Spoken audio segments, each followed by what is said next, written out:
दोस्तों, भारतीय सेना दोनों मोर्चों पर दुश्मन को लेकर सख्त हो चुकी है। अब चीन हो या फिर पाकिस्तान, भारत किसी भी दुश्मन को मुंहतोड़ जवाब देने की तैयारी कर रहा है। वैसे तो इस दिशा में भारत कई हथियार तैनात कर चुका है, लेकिन फिलहाल चीन और पाकिस्तान जैसे दुश्मन को देखते हुए दोनों सीमाओं पर भारत अपने सबसे खूंखार हेलीकॉप्टर की फौज खड़ी कर रहा है। इसके अलावा भारत लगातार युद्ध अभ्यास कर रहा है। आपको बता दें कि पिछले 15 दिनों में भारत ने बेहद खतरनाक युद्ध अभ्यास किए हैं। ऐसे युद्धाभ्यास जो सिर्फ और सिर्फ युद्ध से पहले किए जाते हैं। आखिर भारत ऐसा क्यों कर रहा है? क्या भारत की सेना का युद्ध अभ्यास सिर्फ एक प्रैक्टिस के मकसद से है, या फिर जैसे रशिया ने युद्ध से पहले यूक्रेन के बॉर्डर पर काफी लंबे युद्ध अभ्यास की तैयारी की थी, क्या वैसे ही कुछ भारत भी करने वाला है? आइए जानते हैं। दोस्तों, हिंद महासागर में चीन की बढ़ती दबंगी को भारत ने 3 दिन पहले करारा जवाब दिया है। जहां कुछ समय पहले 4 राफेल ने हिंद महासागर में प्रदर्शन किया था, वहीं 3 दिन पहले अब वायुसेना के सुखोई 30 MKI विमानों के एक बेड़े ने हिंद महासागर क्षेत्र में लगातार 8 घंटे तक उड़ान भरकर एक रणनीतिक मिशन को अंजाम दिया है। सुखोई 30 ने गुरुवार को हिंद महासागर के दक्षिण पश्चिमी क्षेत्र में उड़ान भरी थी। राफेल ने पूर्वी क्षेत्र को कवर किया था। वायुसेना इस अभ्यास में अपने युद्ध क्षमताओं को परख रही है, ताकि मौका पड़ने पर ये हथियार खरे उतर सकें। इस युद्ध अभ्यास में वायुसेना के Rafale, Sukhoi, Jaguar, MiG-29, Apache, Chinook जैसे एयरक्राफ्ट ने अपना दमखम दिखाया और दुश्मन की सीमा में घुसकर तबाह करने का अभ्यास किया। माना जा रहा है कि वायुसेना का युद्ध अभ्यास इस मायने में अहम है क्योंकि चीन से भारत का गंभीर विवाद चल रहा है और ऐसी खबरें आती रही हैं कि अगर चीन ने मोर्चा खोला तो पाकिस्तान भी उसका साथ दे सकता है। अपने युद्धाभ्यास से वायुसेना अब पाकिस्तान को यह संदेश देने जा रही है कि उसकी तरफ से की गई कोई भी हिमाकत उसे कितनी भारी पड़ सकती है। बता दें कि हाल ही में DRDO यानी रक्षा अनुसंधान एवं विकास संगठन के द्वारा एक बैलिस्टिक मिसाइल अग्नि प्राइम का सफल परीक्षण किया गया है। देश भर में इस मिसाइल के सफल परीक्षण को लेकर खुशी की लहर देखने को मिल रही है। इस परीक्षण को लेकर रक्षा मंत्रालय के एक अधिकारी का कहना है कि इस मिसाइल ने उनके उद्देश्यों की एक सफल उड़ान भरी है। गुरुवार को उड़ीसा तट के एक द्वीप से उसका सफल परीक्षण किया। अधिकारियों ने बताया कि रक्षा अनुसंधान एवं विकास संगठन ने डॉक्टर APJ अब्दुल कलाम तट से अग्नि प्राइम का परीक्षण किया। इस दौरान ये मिसाइल सभी मानकों पर खरी उतरी।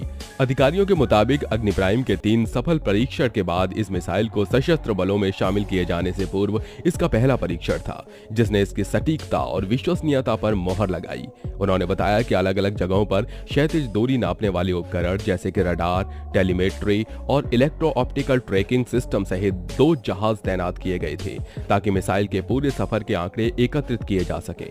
अधिकारियों के अनुसार DRDO और रणनीतिक बल कमान के शीर्ष अधिकारी अग्नि प्राइम के सफल परीक्षण के गवाह बने, जिसने इन मिसाइल को सशस्त्र बलों में शामिल करने का मार्ग प्रशस्त किया। अग्नि प्राइम के सफल परीक्षण के लिए रक्षा मंत्री राजनाथ सिंह ने DRDO और सशस्त्र बलों को बधाई दी। इस मिसाइल का निर्माण लंबी दूरी और सटीकता के साथ टारगेट पर पहुंचने के लिए किया गया है। ये मिसाइल इतनी एडवांस है कि 2000 किलोमीटर की दूरी तक मौजूद लक्ष्य को मार सकती है। इस मिसाइल की लंबाई 34.5 फीट बताई जा रही है।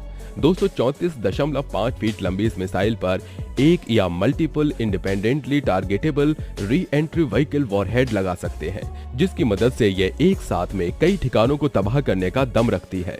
ये मिसाइल उच्च तीव्रता वाले विस्फोटक, थर्मोबैरिक या परमाणु हथियार ले जाने में सक्षम है। इसे BEML tetra transporter erector launcher से दागा जाता है।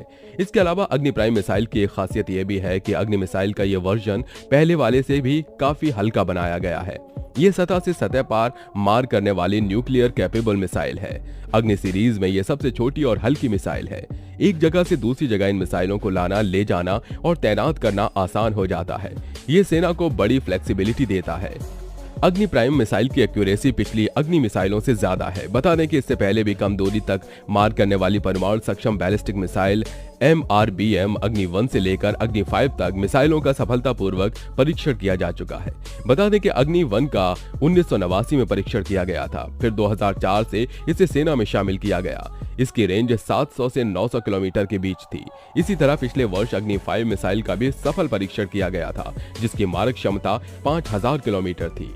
आपको बता दें कि भारतीय नौसेना अपनी ताकत में और इजाफा करने जा रही है। नौसेना अपने जंगी जहाजों के लिए 200 से ज्यादा ब्रह्मोस सुपरसोनिक क्रूज मिसाइलों को प्राप्त करने के लिए ऑर्डर देगी।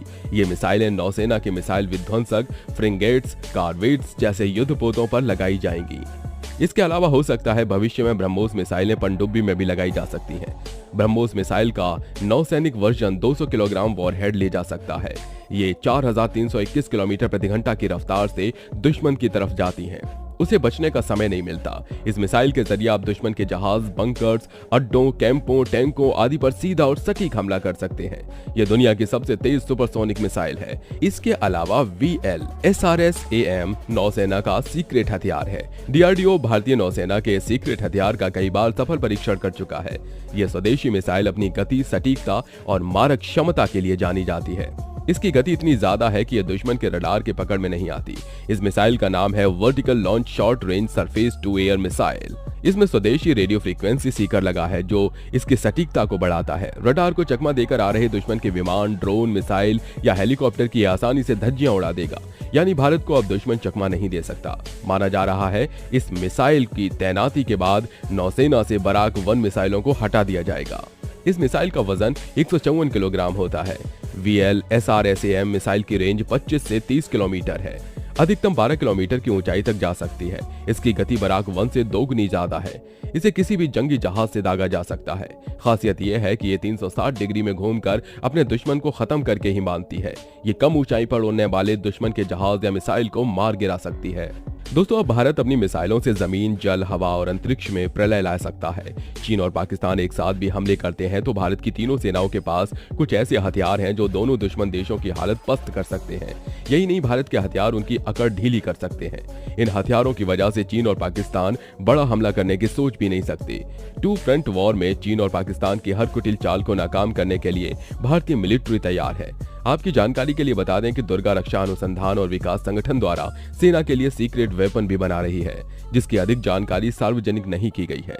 दुर्गा को आम भाषा में एक लेजर वेपन भी कहा जाता है जो बेहद सटीकता से किसी भी लक्ष्य को तबाह कर सकता है।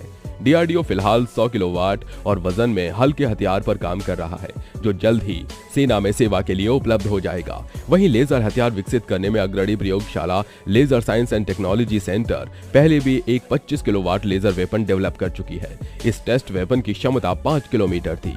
हालांकि दुर्गा कोई नई परियोजना नहीं है। ये 2000 के दशक की शुरुआत में लॉन्च हुई थी। पिछले 2 दशकों के दौरान विभिन्न रिपोर्ट्स में इस परियोजना के अस्तित्व का उल्लेख किया गया है। बेहद सुस्त गति से आगे बढ़े इस प्रोजेक्ट ने असली रफ्तार 2017 के बाद पकड़ी, जब DRDO ने तत्कालीन रक्षा मंत्री अरुण जेटली की उपस्थिति में एक परीक्षण सुविधा केंद्र में 1 किलोवाट के लेजर वेपन का टेस्ट किया था। अब DRDO इसमें अप्रत्याशित वृद्धि कर इसे 100 किलोवाट की क्षमता के साथ तैयार करने की योजना पर काम कर रहा है। ब्रेकिंग डिफेंस के अनुसार लेजर तकनीक एक तरह से कांच के उपयोग से सूर्य की रोशनी को एक जगह केंद्रित करने जैसा है। जैसे एक मैग्नीफाइंग ग्लास सूर्य की रोशनी को एक जगह केंद्रित कर कागज को जला देता है।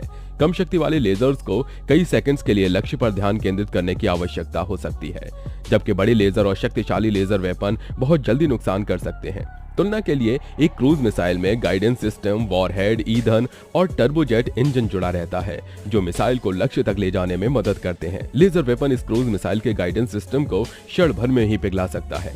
साथ ही यह हथियार वॉरहेड या फ्यूल टैंक में विस्फोट करने की क्षमता रखता है। ऐसे में गाइडेंस सिस्टम और वॉरहेड या फ्यूल टैंक में विस्फोट होने से एरोडायनेमिकली मिसाइल अनस्टेबल होकर क्रैश हो जाती है। इनका इस्तेमाल लड़ाकू विमानों, ड्रोन और हेलीकॉप्टर को गिराने में भी किया जाता है। साथ ही लड़ाकू विमान के पायलट्स को अंधा करने की इसकी क्षमता इसे बेहद विनाशकारी बना देती है। ये लेजर सिस्टम रडार की भी पकड़ में नहीं आते हैं। दोस्तों, आज की वीडियो में बस इतना ही। आपकी इस मामले में क्या राय है आप हमें कमेंट सेक्शन में दे सकते हैं। साथ ही वीडियो को लाइक करें, चैनल को सब्सक्राइब करके बेल आइकन प्रेस जरूर करें।